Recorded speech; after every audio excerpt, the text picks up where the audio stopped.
The worst part is there's no recall for it right now. It's really just that internal bulletin, which means that you basically have to wait for it to fail before GM will cover it under warranty. That's crazy. In today's video, we have some new information about the 3.0 liter LZO Duramax 2025-2026. You don't have to watch the rest of this video. I'm just going to tell you right now, stay away from those 2 years. Don't buy them. I'm going to explain to you what's going on in this video. I'm going to go a little in depth, but definitely watch from start to finish.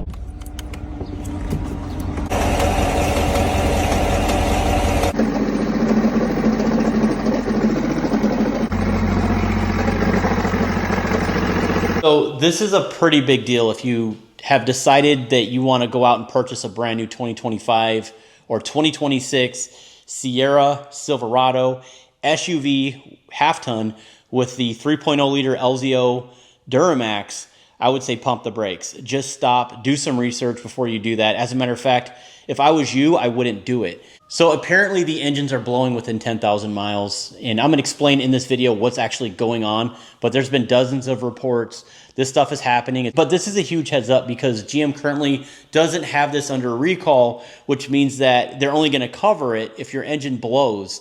Now look, I'm not saying that every single truck has this problem. I know that there's hundreds of thousands of these trucks out there in the field right now, but you just never know if you're that guy. So that's why I'm making this video. In order for this information to get across the entire platform, do me a favor and hit that like button. That's the very least that you can do. And if you guys like diesel truck content, of course, subscribe. I mean, on paper, the LZO looks amazing. It's quieter, it's more efficient. I would say better torque curve.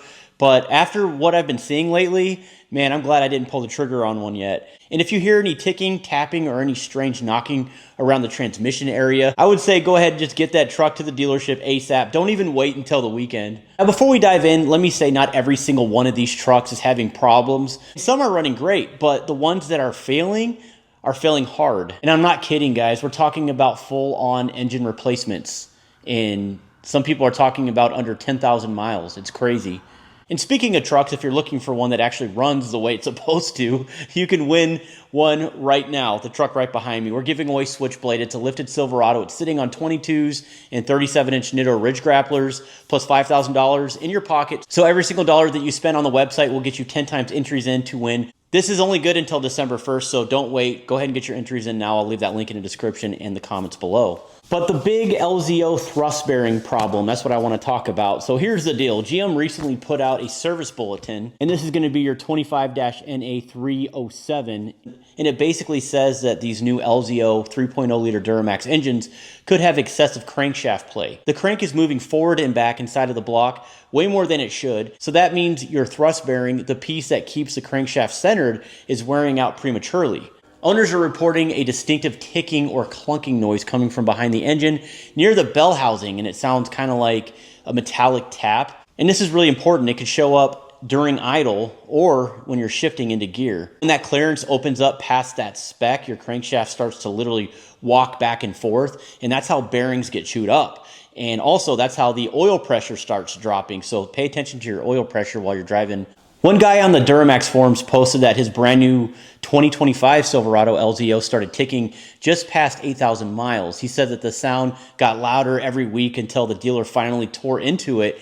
And sure enough, they found excessive crank play. Another owner on Reddit said that their service department called it a major failure and hard to order a complete long block replacement because the thrust bearing surfaces were destroyed. I'm also hearing reports that there's a lot of these engines on back order, and these trucks, of course, are going to be sitting at the dealership for a very long time. What a nightmare. People are describing these engines as grenading. That's crazy. That's literally the word being used. I don't want to go over the entire thing here, but I did pull this up from Valero Law. It looks like there's going to be some sort of lawsuit being pushed towards GM, but it says General Motors has issued Service Bulletin 25NA307 addressing a new concern in vehicles equipped with the LZO 3.0 liter Duramax inline 6 diesel engines. Owners have reported mechanical noises from the bell housing area accompanied by a check engine light and DTC P06DD engine oil pressure control valve performance. And that's super important because if you have a check engine light and this pops up, that's more than likely going to spell bad news for you. While this is not classified as a recall, it represents a manufacturer acknowledgement that internal engine movement can trigger oil pressure faults. For owners who have experienced multiple unsuccessful repairs or reoccurring noise and codes, this can support a potential lemon law claim. And this is another good example right here. It says symptoms. Owners of LZO Duramax trucks may notice one or more of the following: rattling, tapping, or clunking noises from the bell housing area, check engine light with code P06DD, low or fluctuating oil pressure readings, vibration near the transmission tunnel, multiple service visits without a confirmed fix. It says document issues, keep detailed records of all repairs, warning lights, and dealership communication. Request that each repair order specifically mentions 25 NA307 and whether crankshaft end play was measured. Now this is important. It says rigid indicator setup is critical. Probe on the crank pulley bolt with the base on the block because converter flex plate visual motion can mislead. Don't reference converter movement for measurement. So what does that really mean? Does that mean that they're going to have to remove the converter and check the end play on the shaft? That's what I'm thinking. Does that mean that they have to remove the transmission? Because that's what I would do in order to do this right. But they're checking for end play on the crankshaft. That's really what they're doing. I would say take it into the dealership anyways and have them do it. And not to mention, if there's a lemon law that's being pushed through an attorney, this is going to get really dicey. And here's another one from last month. I purchased a truck a few months ago, have approximately 8,000 miles on my 25, half ton with the Baby Max LZO. Last week I had knocking or chatter noise from the engine bay at idle. No codes, no engine light. Of course, the truck stopped making noise before I drove a couple miles to the dealer. Took the truck to the dealer and they could not replicate the issue after sending a video to GM. I picked up the truck and everything seems to be okay until a few days later. Noticed a buzzing sound from underneath the truck on the passenger side while driving slow speeds. Only a couple miles from the house and the truck went into reduced engine speed. Once I parked the truck, it still had a noise at idle. When revving the truck while parked, it made a horrific sound like starting a chainsaw or starting a gas lawnmower. Still waiting on the dealer to get back to me to get this in for service again. Attached are videos and issues. This is a super helpful clip, so if you hear this and you own one of these trucks, report it immediately.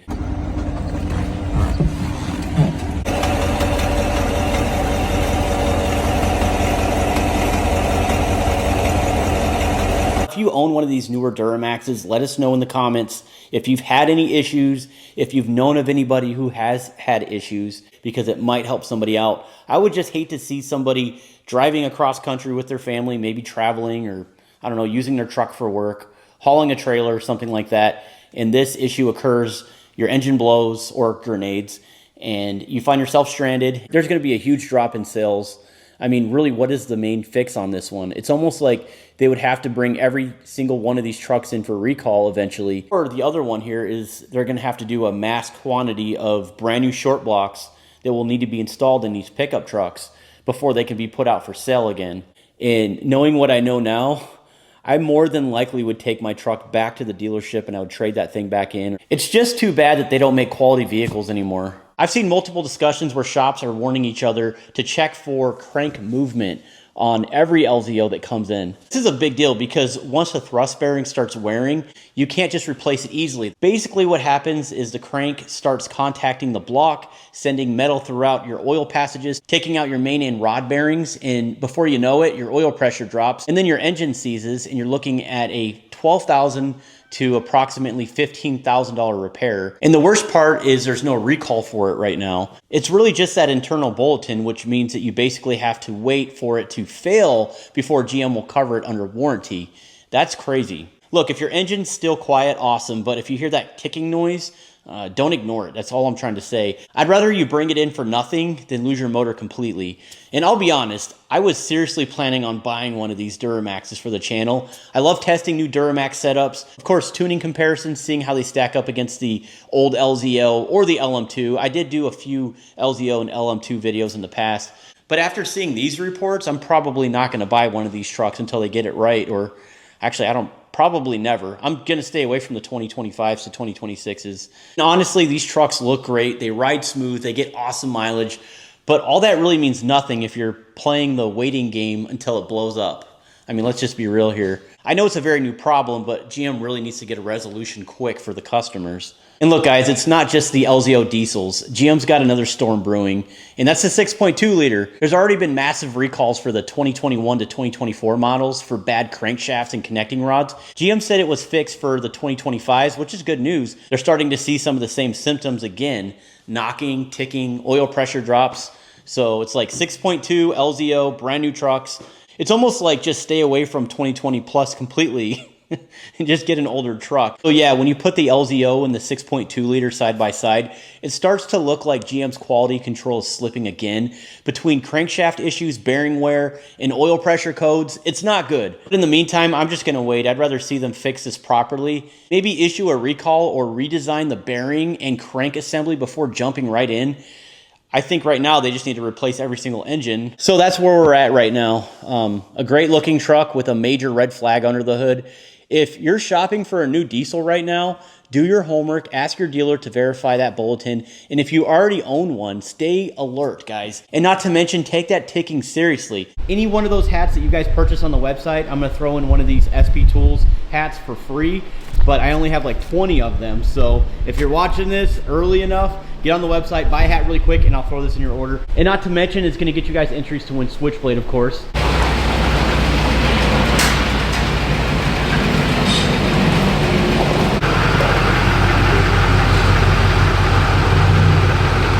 But you guys can't go wrong. An old school Duramax, tried and true. I can't believe I'm saying this, but they're easy to work on. They're easy to figure out versus the newer stuff. I bought this truck for $2,500 on Facebook Marketplace, and I did a full restoration on this truck. Initially, we called it Rust Max, and now it's Sunkissed because it's blue and orange. Kind of a funny looking truck, but really cool. It's such a head turner. I do a lot of these bullet style spike lug nuts. I got the blue ones in here to sort of match the lights. Looks good.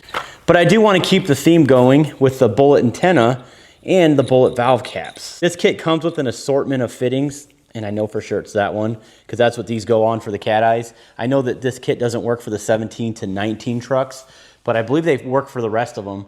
It's just the little things that stick out. This is hollow point silver bullet valve caps.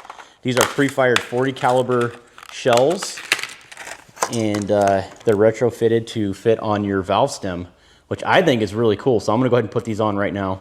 I would say the only downside of this, other than just getting not very good reception with your factory antenna, is somebody stealing it. That's the only thing that I worry about. But you know what? If it does, it's cheap insurance. These are only like 30 bucks. I actually sell these on the website if you want to pick one up. But yeah, I think I have about 30 of these left in stock. They go pretty quick. When I go to car shows and truck shows, it's funny how people will point out the small little details. But serious question, would you guys put a bullet antenna on your truck? Yay or nay? All right, now onto the rims. Let's go ahead and pull these chromies off really fast.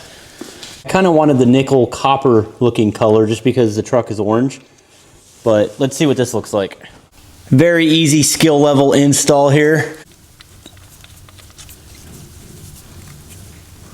Done. So I think we're all set. We have the bullet valve stem cap, the spiky lug nuts, and the new addition bullet antenna 50 cal round with an American flag on it. Looks sweet. I hope this video did add some value to you guys. Look, if you do own a 25 or a 26 Silverado Tahoe with the LZO Duramax in it, again, not every truck is having this issue. If your truck is running great, that's awesome. Let us know in the comments how many miles you have on your vehicle. The biggest issue right now is the fact that these trucks do not have a recall on them right now. So just be very careful. That's all I'm trying to say. If I'm gonna go after something, I'm gonna go after probably a 27 or 28 here in the near future, but who knows, they might have issues too. So I'm just gonna stick with what I know as of right now. So I wanted to change subject really quick here. I'm done talking about LZO stuff. I've been getting a ton of emails from a lot of people asking for delete kits, asking about tuning, things like that. I know what's going on in the EPA right now, but I'm still trying to be super careful. If I get any emails of any keywords saying anything like delete or tuning or anything like that, we have to ignore those emails. I do apologize because I just don't know who's emailing me.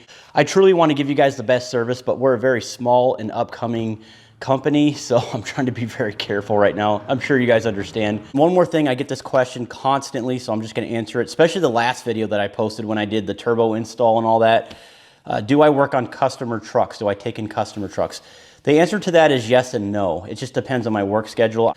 But if you're local, if you're in Michigan, or you're outside of the area and you want to drop your truck off with me for a couple weeks, I might be able to work something out with you. I usually take on the big jobs like transmission replacements, turbos, head studs, things like that. Also, no, I don't need your truck for content. That's another thing. I know I get that question constantly. I have plenty of content that we have up and coming on the channel.